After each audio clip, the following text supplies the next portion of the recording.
Can you see my screen? Can you see my screen, Isabel? Yes, yes, I can. Okay, all right, let's minimize this.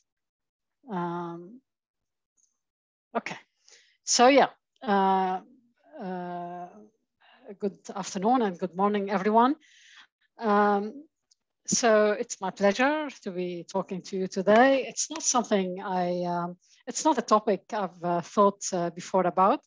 I guess we just put our head down and write. But when Isabel asked me, I thought, okay, why not? Let's research this topic and see what we come up with. So I basically went about this question, trying to research the points or the points I'm mostly interested in. So this is just roughly outline of my talk. So I want to give you a history of publishing because I love history, and I think at the moment we're in a transition in terms of publishing, in terms of scientific publishing. So it's good to see how this has evolved throughout time. And then we will cover the ranking and the statistics about the journals related to plant sciences, the disciplines related to plant sciences. And then I talk about what is suggest what is a good publication strategy. And for this, I've taken somewhat an amusing approach. You will see that at the end. So Isabel, throughout the talk now, will start a survey. I thought if you are bored with my voice and to keep this interactive a little bit, if you want to switch off or something, we have a list of 12 questions about writing and publishing. So they will come up once we start the presentation. Isabel will flash these surveys, so please take them. And then at the end of the day, not the day, the hour, hopefully there is some time, so we synthesize some of this findings.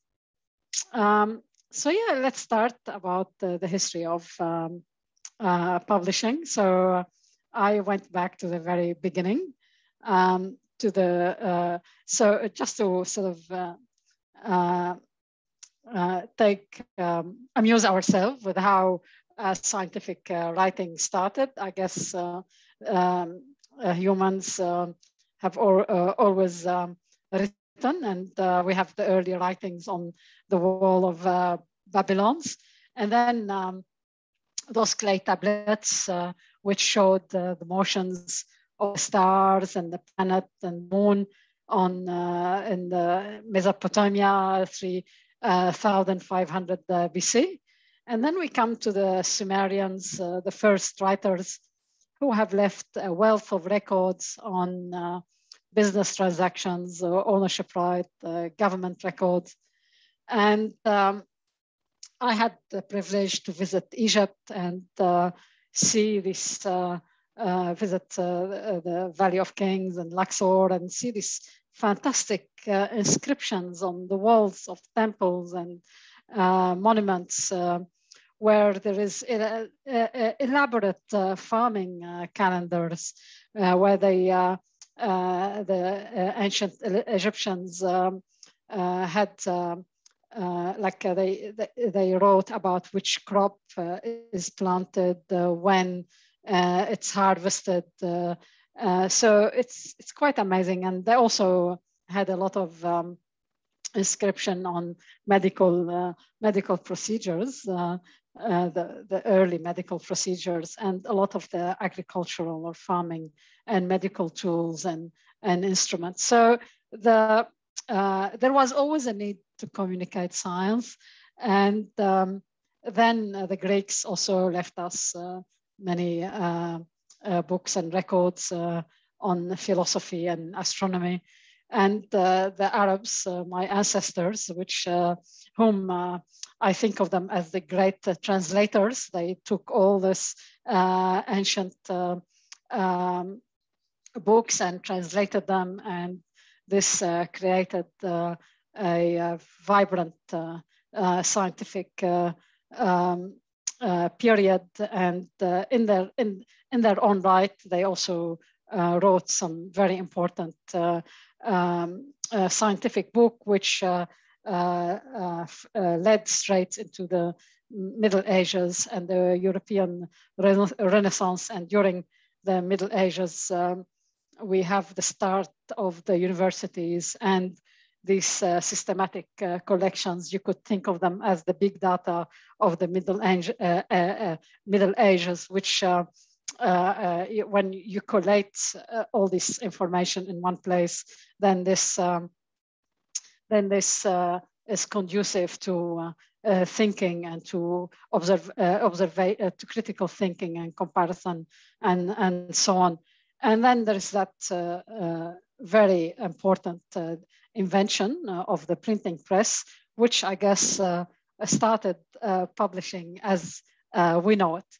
And then in the period of the scientific revolution, which coincided with the Enlightenment generally in the West, particularly in Europe, more particularly in Northern Europe, we have the start of the critical thinking and the ideas of critical thinking and scientific methods.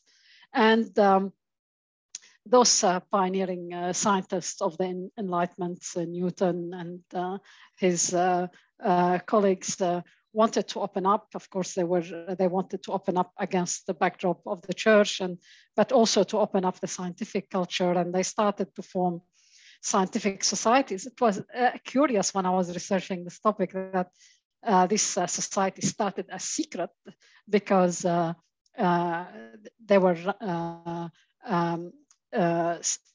I guess, starting scientific discoveries against tradition. And then we could think of the first scientific journal as the periodical journal published by the Royal Society of London. And at that time, and I would like you to remember this idea, because we will come back to it. It's quite important that it's almost, we will come back full circle to these early times of scientific publishing. So those early periodical journals published one experiment, one observation at a time per article. So this is how scientific communication started. And among the first of the proper scientific journals were concurrently published by the philosophical transactions of the Royal Society of London and its equivalent, the Journal des Savants in France. And I was surprised to learn that this idea of that the scientific work is not finished until it's published has its roots in this Enlightenment and period. So Michael Faraday coined the terms of work, finish, and publish. So all of you postdocs out there, this is not just something that your supervisors tell you all the time, but it's actually a fundament to science that the scientific work ends with publishing it. And then we come to the modern days and the new culture, which more or less we live in at the moment, this culture of publish and perish, or perish, and where career success is equivalent to publishing often in prestigious journals. But this has a history. So, and it's curious that for scientists, I'm not sure if there is anything equivalent in other careers, where one's career depends on their colleague, on the scientific community through the process of peer review, and also on the publishing industry through the subscription fees and the publishing fees. And through time, scientists moved from publishing perhaps anywhere to publishing or in one journal which publishes everything to the specialized journal, and scientists moved to publishing journals, publishing in journals with the best fit of for their research area. And I was also surprised to learn that it was a linguist, not an experimental scientist, who came up with the idea of the impact factor, which is a measure to calculate how much your paper is cited by others. And then we move on to those scientific blockbusters, and there is a history to this. Possibly it started with the journal The Cell in 1974, where the editor started favoring long article with rigorous papers that answered big questions and almost a complete study. And it's to some extent curious that the prestige and the selectivity of the journal has arisen not from the papers published, but from the fact that these journals started rejecting a lot of papers, and we all are aware of this. So this is, if you like, the period of the journal, and I think now after concurrently, and we're in the period of the publishing and the rise of the publishers, and everything is behind. All the articles are behind a paywall. You know, the publishers being the paywall of science. So this model, this publishing model, is a publisher-centered model, and it's good for publishers, but to some extent, editorial teams, reviewers, authors, and readers are left out of the equation. Of course, we do the science, we write the papers, but access and the decision about publishing is made is based on other factors, marketing and other factors. So the publishing phase, the paywall, has created a crisis, I guess, where libraries complain about or have started to have large subscription fees, and I think we all are an institute which keep asking us all the time, do you really need this paper, this subscription to these journals? Can we do away with it to try and reduce their fees? And this has led to the model of open access, where authors pay the publishers a fee for the article to enter into the open domain. Of course, this creates in its own right issues about affordability, equity, quality, and so on. Some governments, like in the UK, US, and Canada, are starting to address this by requiring open access from some institutions and funding it. But government and institutions which do not fund open access means the authors must pay for this, and this always leaves, this is always an issue, even for us in what relatively well-funded institutions. It still leaves a hole in our funding budget, and of course it's much more problematic for people who cannot afford to publish. And then we get into the modern era. Sorry, I don't know. I wanted to get rid of the top bar, but that's okay. So we get into the modern era where we moved beyond the journal.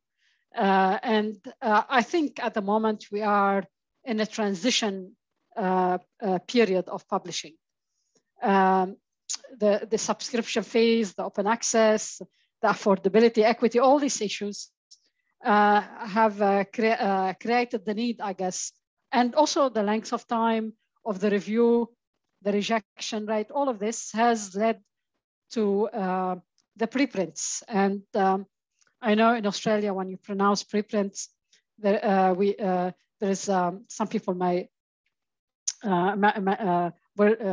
this will remind them about a recent issue we had with our main funding body, whether the Australian Research Council, whether they will accept in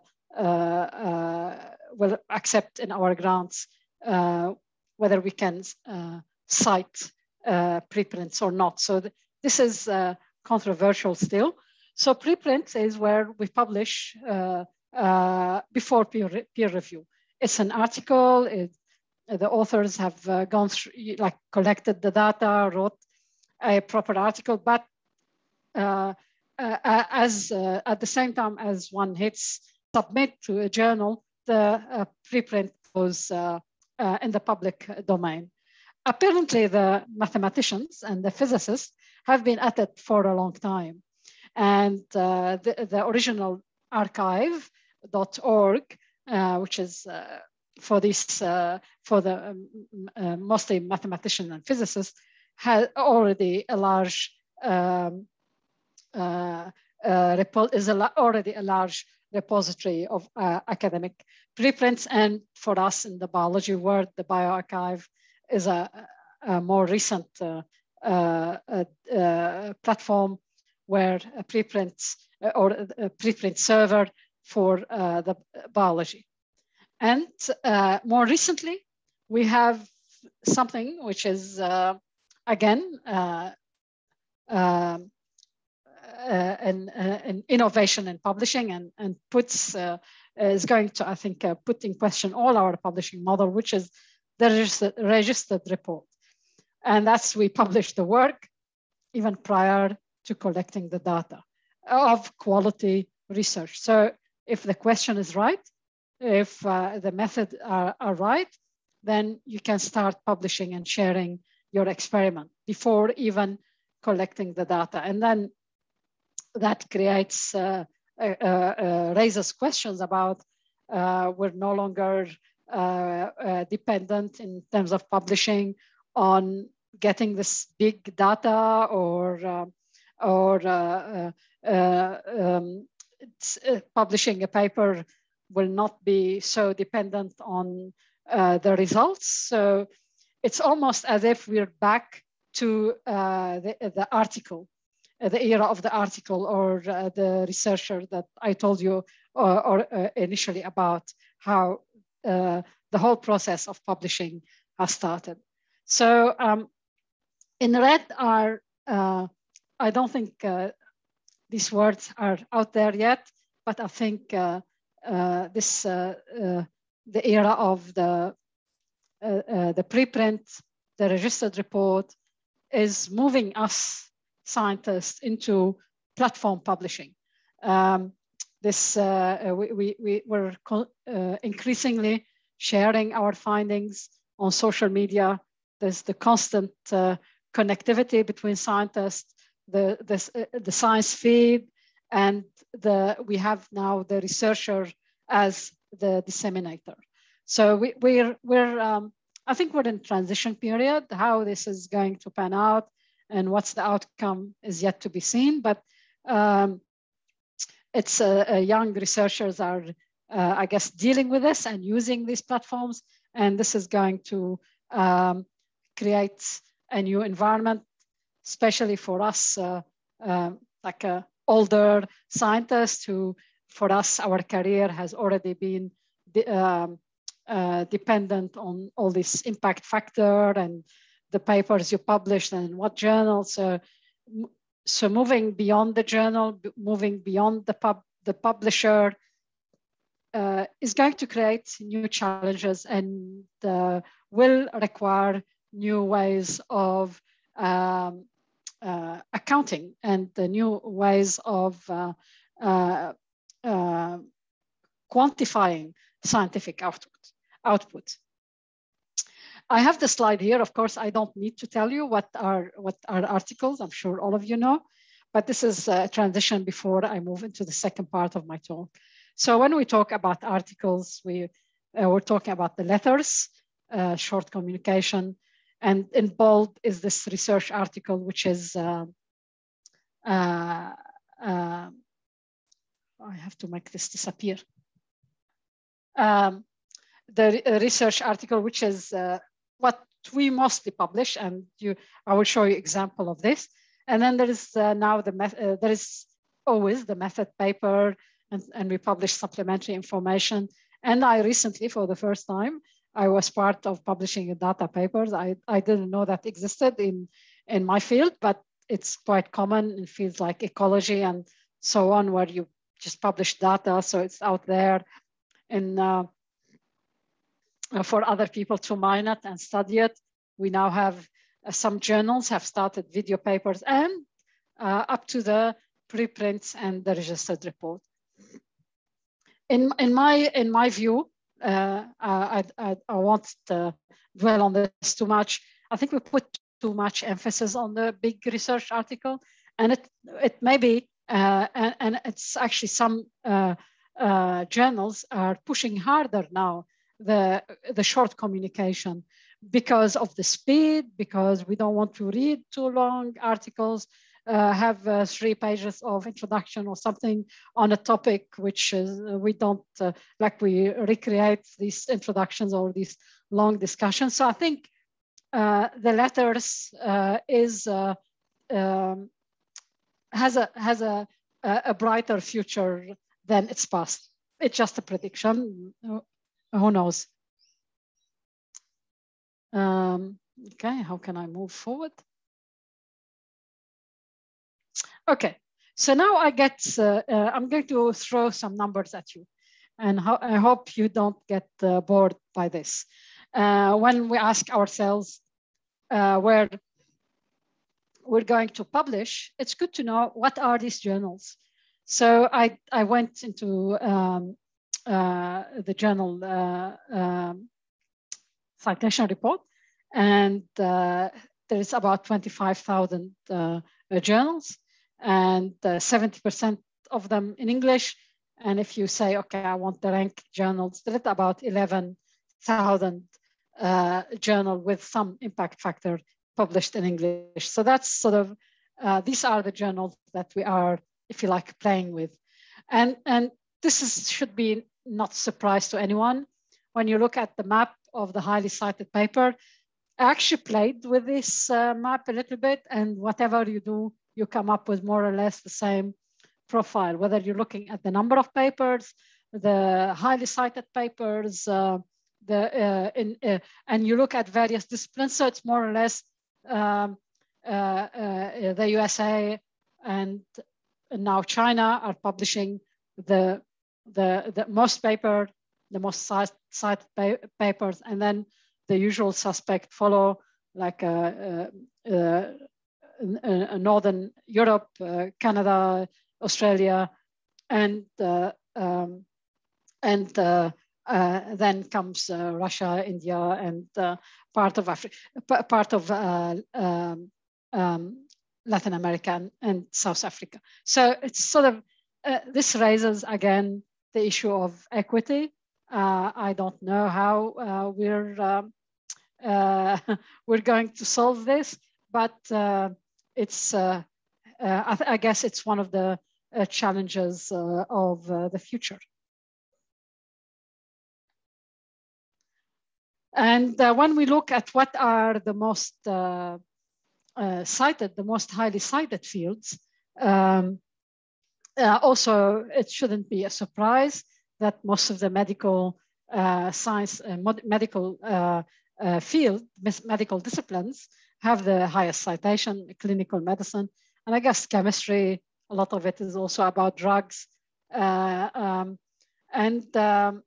I've highlighted the 2 examples, the molecular biology and biochemistry, which has the highest the highest cite. The papers published in this field have attract the highest citation, which is good for this discipline. And somewhere, and this is also to my expectations, plant sciences are somewhere in the middle. They have a sort of a middle of the road citation per paper. These papers have an average cites per paper, and also they have an sort of a medium number of highly cited paper. Of course, it's good. It's good news for plant sciences because we are still talking about the 20 most highly cited disciplines.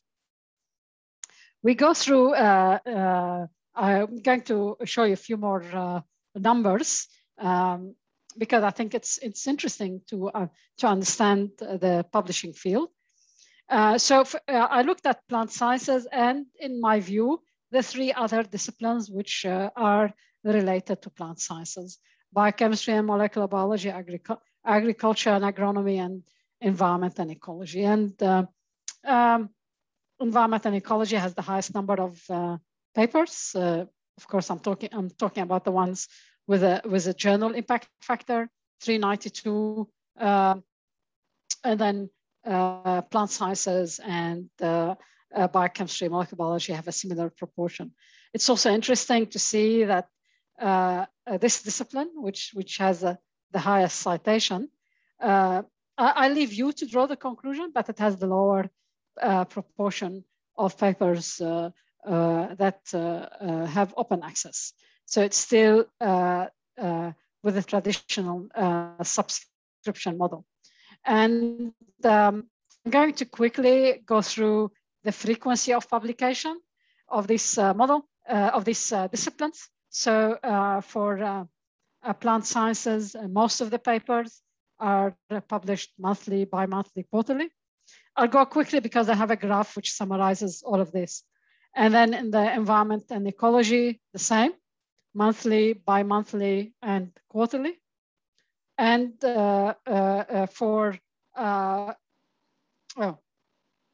biochemistry and molecular biology, which is a more rapid discipline, perhaps most journals are monthly and some bi-monthly.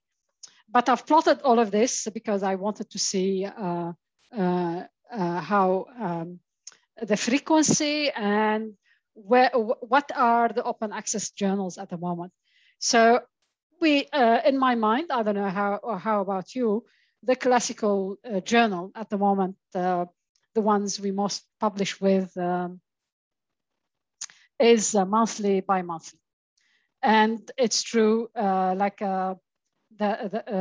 I said, the biochemistry and molecular biology is mostly published on a monthly basis, and then there's bi-monthly as well, and quarterly for plant sciences and ecology. The surprise or the interesting point to me was this graph.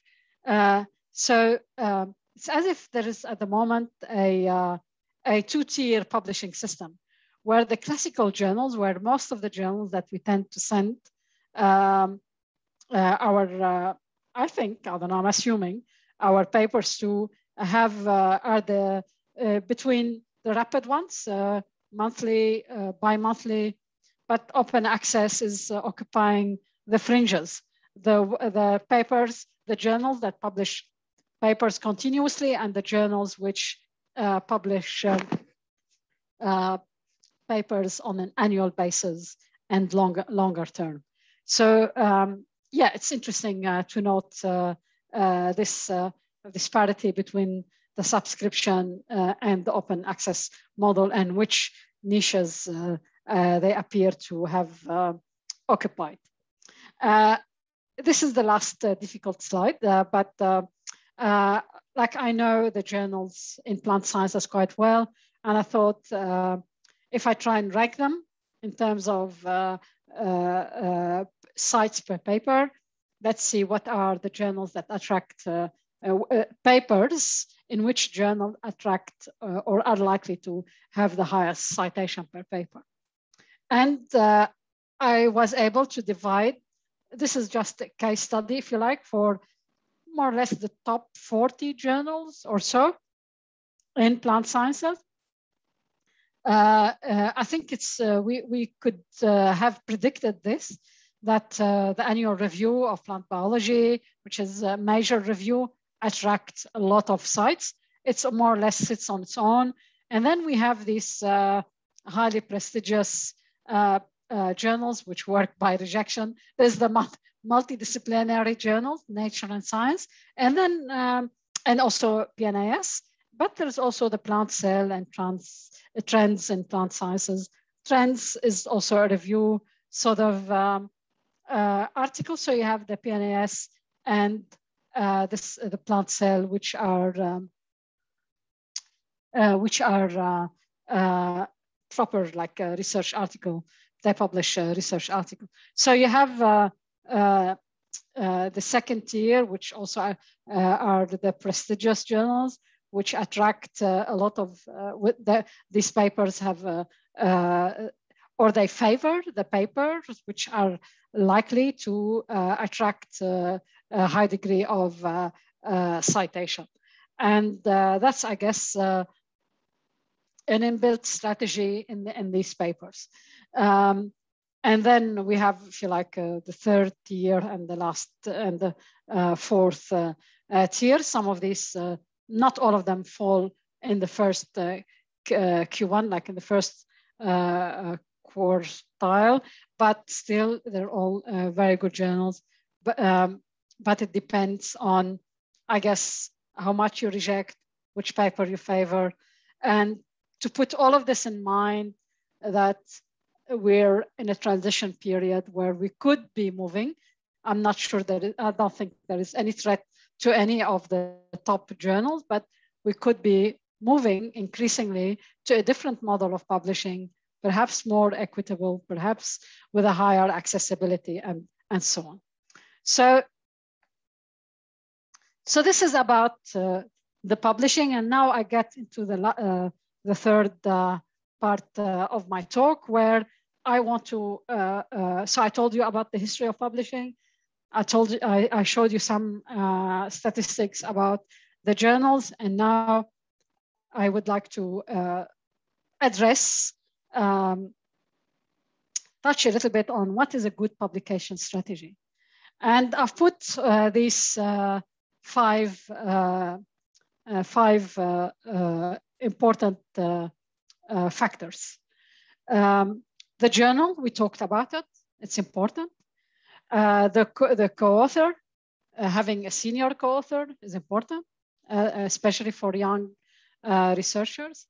When I looked, especially when I looked at my previous slide on this one, I wanted to see, is citation related to prestige, prestige, because I had a little Zoom with my with the researchers working with me, and I asked them about this, and we were not sure whether the prestigious journals in their mind also attracts the highest citation, but it does to a large extent. And then we have the quality versus quantity, and it's something I will I won't give a definite answer to it, because I have some slide to tell you about it. But one thing is important, at least in my mind, is I always tell students who work with me and young researchers that it's very important to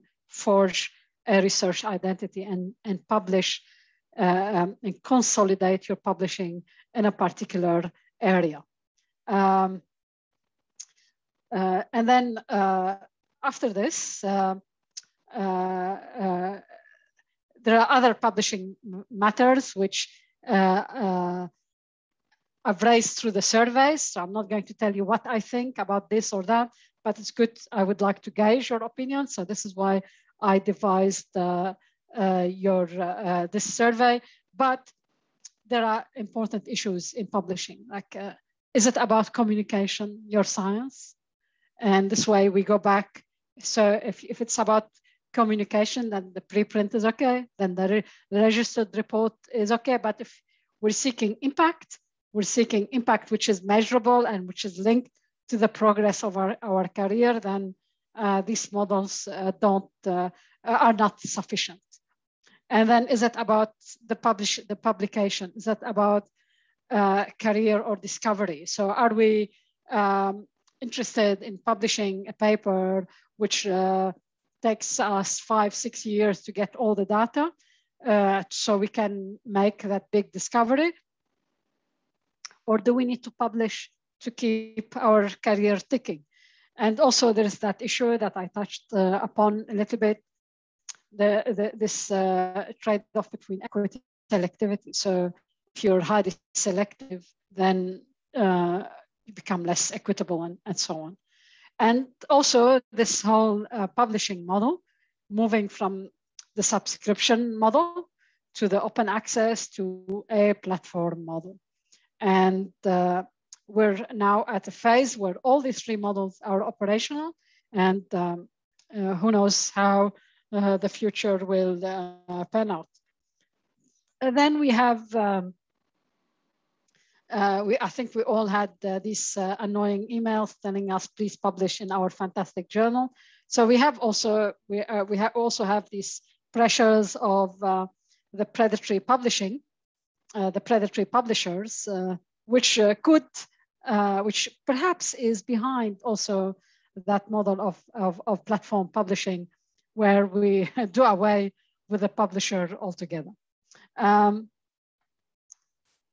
So yeah, so there's all these issues, and to try and put this in an amusing concept, I thought the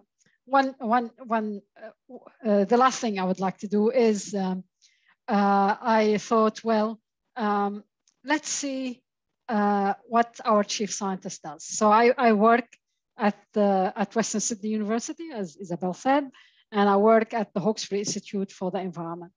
And we have a chief scientist who has a phenomenal number of publications, 710, and a phenomenal H index and the number of citations. So that's, if you click on his scopus, that's what his profile. And I would like you to remember these two numbers. He's got, and he's a guy, he's got 11 preprints and 3,313 co-authors. And then I'm going to compare our chief scientist with the humble me, right? So you have to divide everything by a factor of 10 between us. So I'm an associate professor. I'm still trying to be a professor, and I'm in this phase where I have a lot of students and a lot of projects. So anyway, I'm here and I have 75. Remember, our chief scientist has 710. And my H index scopus tell me 31. I have three preprints and 226 co-authors. That's what scopus tell me. So let's have some fun and compare the chief scientist to me.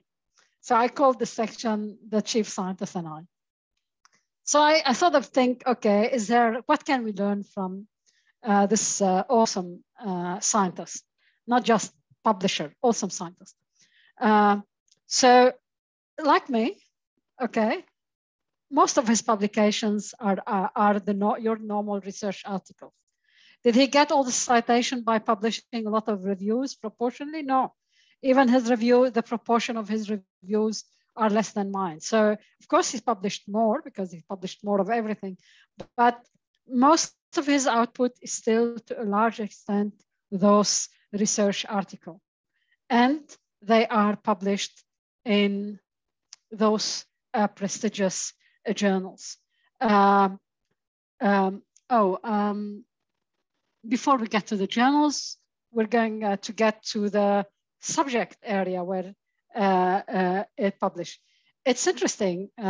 It's a good comparison, actually, because to a large extent, we both have 50% of our publications fall under this area of agronomy and agriculture. I'm not sure why, actually, but we also it's the mirror image in terms of, but it's more or less, we have a big pie on ecology, environment, and biochemistry and molecular biology. My pie is reversed.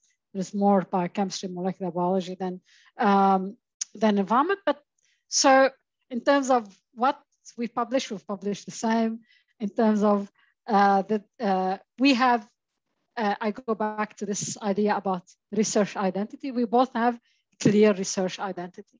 So this is not where the difference is.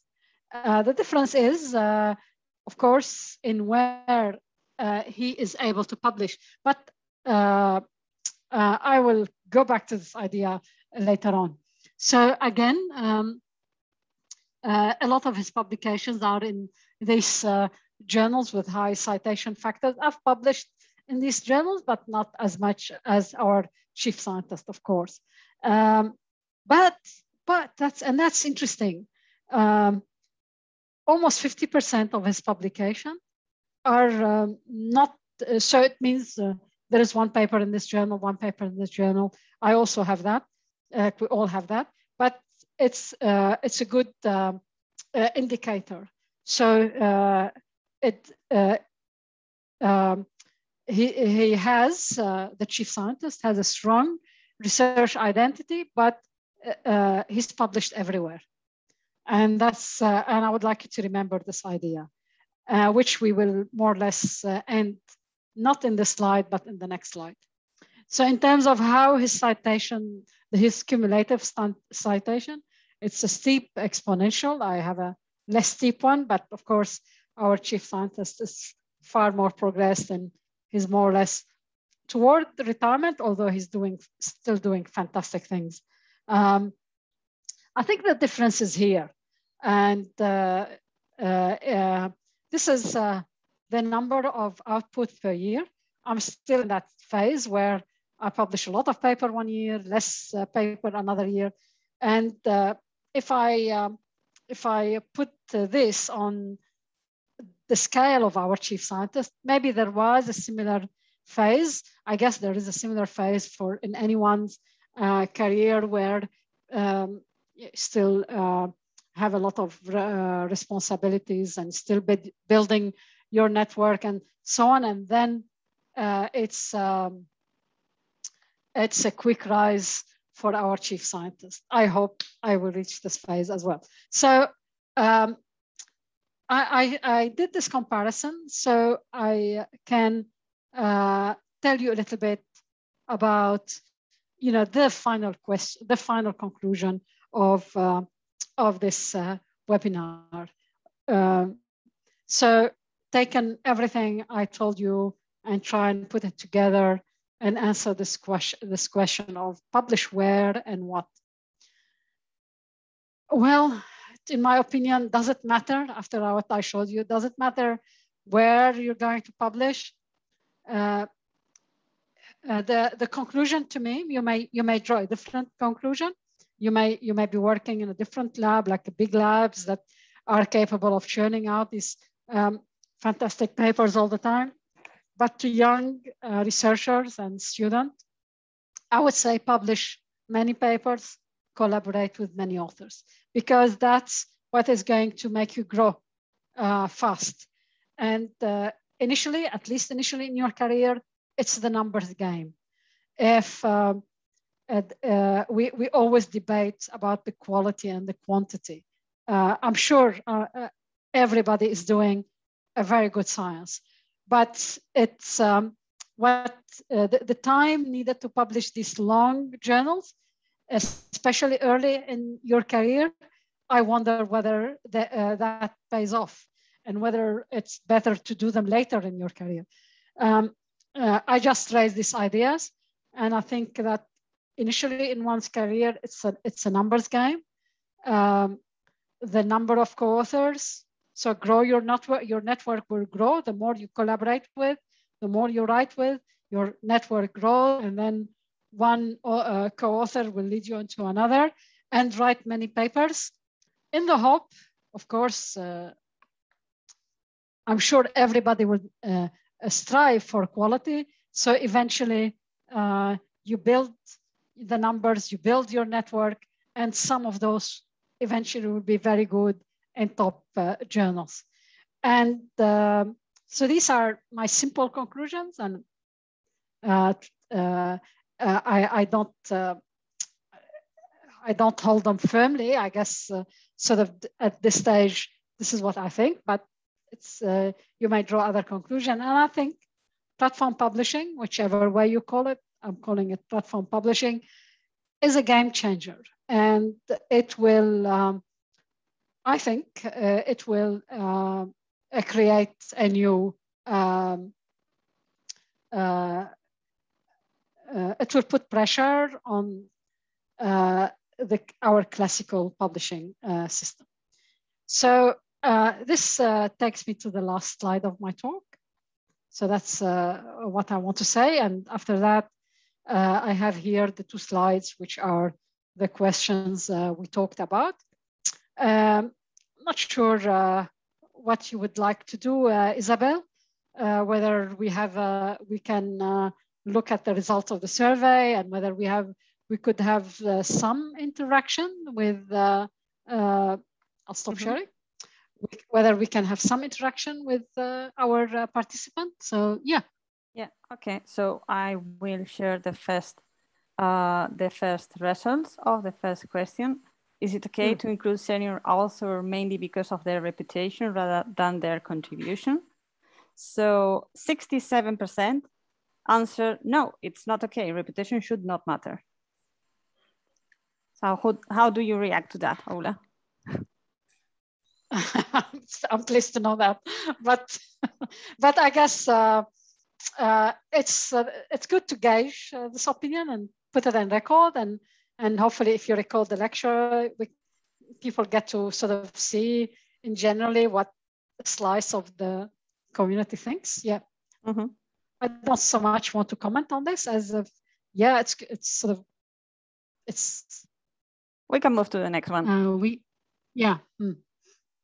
And there was a 30% that said it depends. It's curious that some people say it depends, because these decisions are always political to some extent. So, and then to the next. Is it okay to include the lab leader as a senior last author regardless of their contribution? This was mixed.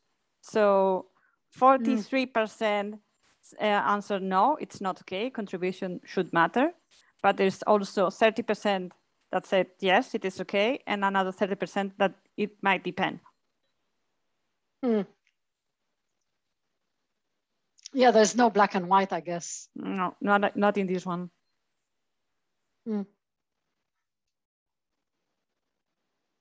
Next, do you recommend reviewing for a journal you do not publish in? So 45% yes, sure, and 50% it depends. So it's not a factor, I guess. So probably it depends if you know someone that was there, the editor or something like that. I don't know. That depends. So at least it's not an inhibitory factor. Like sort of, it's not going to stop you from. Yeah, it's good to see a collaborative spirit. Should review and editing be remunerated? This was overwhelming. 75% answer yes, and 20% depends. So it was just, I think it was one person that answered no, of course not. No. Okay, so yeah, and that's, I mean, that's increasingly an issue. We all have a problem with soliciting reviewers, and I'm not sure whether remuneration is the answer, but we have a challenge on this front. Yeah. Yeah, I personally think that the review and editing team should be rewarded somehow. Maybe money is not the answer, but somehow, I don't know. I don't have the answer either. Yeah. or the Global Plant Council can think about this. And yeah, we can raise a working group and think about it. That's a good idea, actually. Okay. Because it's quite problematic at the moment. Like the editor is remunerated financially. It's a small amount of money, which most of us don't care about. So the reward must be different, or an engagement. But the current model is under stress. Okay. Any editor can tell you this. Yeah. I know many editors that are quite stressed right now because it's very difficult to find reviewers, probably because of this, because they don't feel rewarded enough. No. So yeah, I should probably have said rewarded rather than remunerated. So it's not just financial. It's, as you said, it's other factors that are there are other options. Yeah. So next, are special issues opportunities or a nuisance? So most of the people attending, they regard special issues as opportunities. We haven't seen the answer, but oh, sorry. So they said it's an opportunity more. Okay.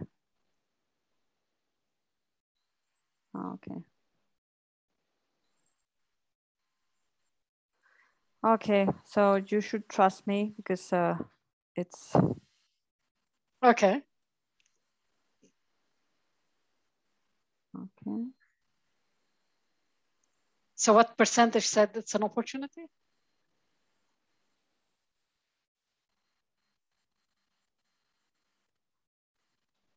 %83%. Okay. Sorry, I cannot share. I'm gonna try again. Okay. No, you have to trust me.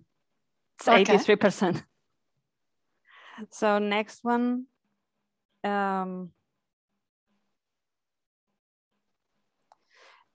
question is, when is the time to write a review? It's a shame. Could you share your whole screen or maybe, or? I can try.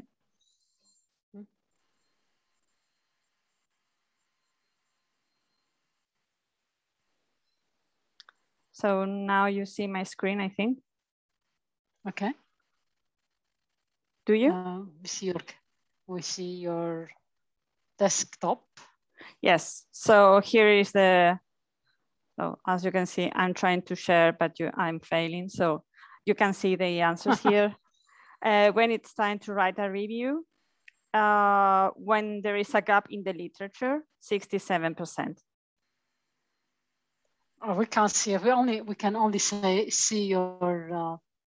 We can only see your desktop, not your. So. Oh, not the. Okay, that's a shame. So you don't you see my mouse moving? We see your mouse moving, but. And here is here where I'm moving my mouse. You don't see it the poll. No, we see your desktop only. Okay. I see your desktop only. Okay. So I'm gonna try another one.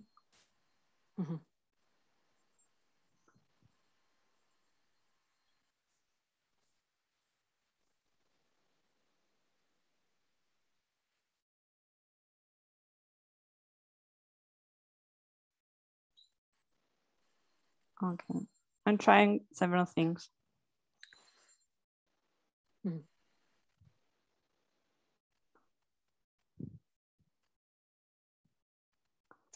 Or it was. You just. It's a pity. It was working so fine. Okay. So the options when it's time to write a review, the most voted one is when there is a gap in the literature, 77%, 67%. Okay. And what's the next one? 19% when you have published many papers of the topic. Okay. So not when your supervisor tells you to. No.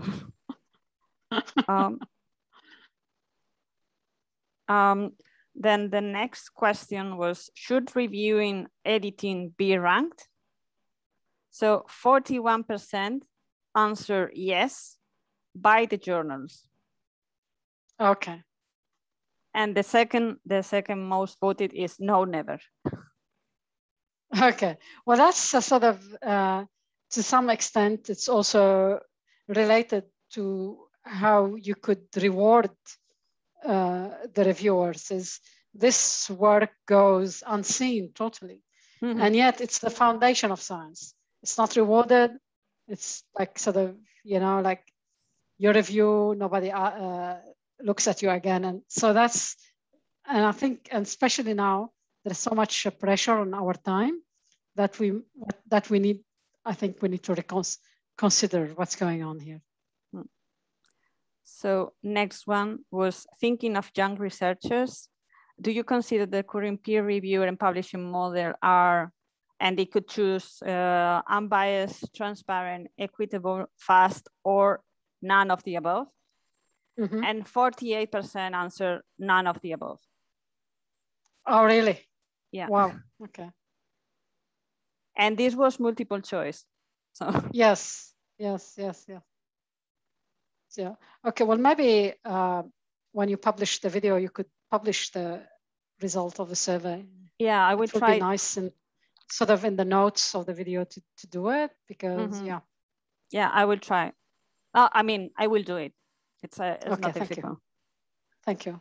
And then the next question we asked, have you excluded reviewers and or editors from the peer review process? And in line with the question before, 43% answer yes. And 57% answer no, never, but it's, I mean, it's quite split. Okay.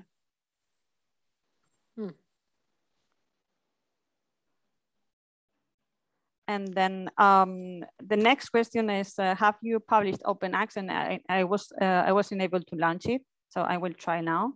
And it's not working, so sorry. I don't know why it stopped working, this sharing. Okay. That's all right. So sorry. So we don't have an answer for that. It was the last four questions. Maybe if people are still online, perhaps they can, I don't know if they care about publishing yes or no. Yeah. They can just say, have you published open access? If you publish. Yeah, you can answer in the chat. You can all answer in the chat. Have you published on open access? I only published once open access, and that's by mistake. That wasn't my. My student ticked the wrong box. Okay. So I had to pay, I don't know, 3,000 euro or something. Or yeah, I think I have published open access also. Yeah, I think we're sort of. It's depending on your funding. It's actually could be a lot of money. Mm-hmm. It could be a really lot of money. I've seen depending authors, on disciplines. Yeah, depending on the journal. I think some journals are publishing are offering open access for $6,000. Wow. Like really, really high. So there is a mix of yes and no's in the chat. Yeah, probably the people who have not answered yes is because they are quite young, so they don't really know if what was the amount. Okay. Okay. Well, thanks for doing this. So, and then the next question was, do you consider open access is here to stay? So I'm going to copy the question and I'm going to paste it in the chat so we can follow. Okay. So I guess that's okay. The previous questions are much more important. So do you consider open access here to stay? So you can write in the chat box. No. Kick it out.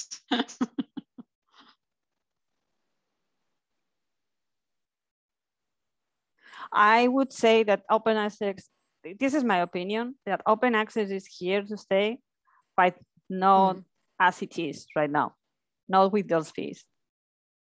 Exactly, not if the cost is in the thousands of dollars. Not at these fees, you're saying? Yes, not at these fees. Is this what you're saying? Yes, no, that's what I'm saying. I share your opinion. I think it's it's prohibitive. Yeah, especially when now the preprints, it's getting more strength.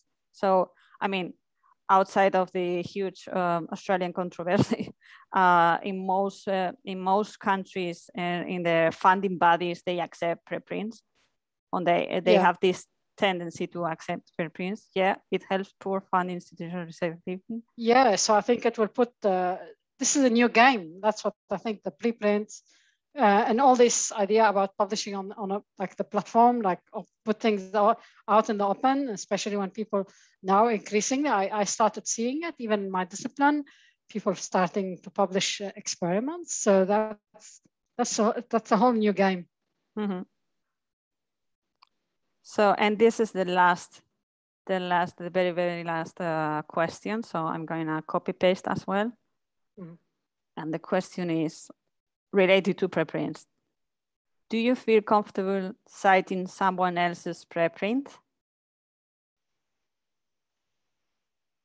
There's a question on how SUB will affect publishing. Yeah. So some people, they feel comfortable and others, they don't. I can understand that people won't be for a period of time comfortable citing preprints after what happened in Australia. Yeah. Can you expand on that, Ola? So for the people who don't know. Yeah. So recently it transpired that some grants which could have been funded were excluded because the chief investigators have cited preprints. So they said, okay, this is against the rule. So it was disqualified on a technical. So this is, the final word has not been said yet. So we're not sure whether it's probably unlikely that these grants will be funded, the ones that were excluded, but it has created a debate. And and I think we're waiting for clarity at the moment. And a lot of people think, as you said, it's okay to cite preprint. And that's how science, in fact, disciplines like math and physics have been doing it for a long time.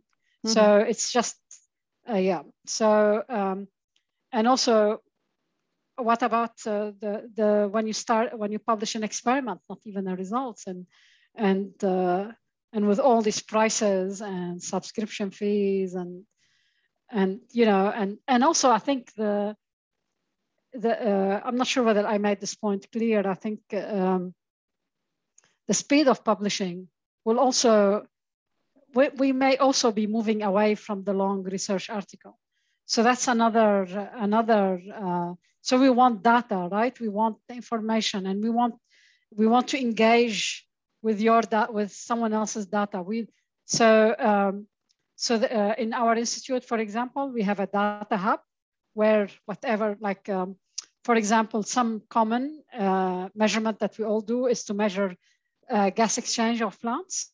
So we have a central data repository where from whatever experiment we've collected gas exchange, we put them on this repository, and people can just mine this data. Like sometimes you just work on a bit of the data. So I think you want other people to engage with your data. It's not just you analyzing it anymore. So yeah.